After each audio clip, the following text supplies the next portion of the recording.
College കഴിഞ്ഞിട്ട് 2 വർഷമായില്ലേ? പെട്ടെന്നാണ് ഈ സമയമൊക്കെ പോകുന്നത്. ശരിയാണ്, ഇവന്റെ പരിപാടി തുടങ്ങിയിട്ട് 1 കൊല്ലം എന്ന് പറഞ്ഞാൽ ആരും വിശ്വസിക്കും. ശരിയാണ്. എന്റെ കാര്യം ഇപ്പൊ പറഞ്ഞതേ ഉള്ളൂ. എന്നാലും 1 വർഷം കൊണ്ട് ബിസിനസ്സും തുടങ്ങി പറഞ്ഞ പോലെ അത് സക്സസ്സും ആക്കി. അതും കേരളത്തിൽ. ഈ ചില്ലറക്കാരനല്ല ബ്രോ. അതെന്താണ് കേരളത്തിലെന്ന്? നിന്റെ ഒന്നും മുൻവിധികൾ ഇനി മാറിയില്ലല്ലേ?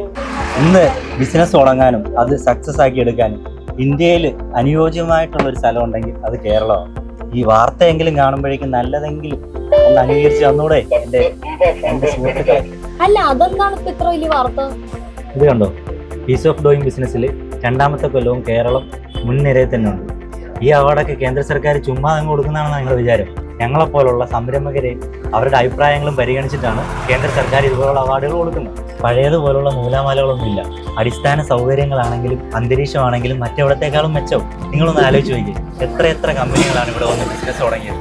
അതിൽ എത്ര കമ്പനികളാണ് വൻ ലാഭത്തിലായത്. ശരിയാണ്, ഇപ്പൊ ഓരോ കുടിപ്പിള്ളേർ വരെ പഠിത്തം തീർന്നതിന് മുന്നേ ഓരോ ബിസിനസ് ഐഡിയ ആയിട്ടാണ് മുമ്പോട്ട് പോകുന്നത്.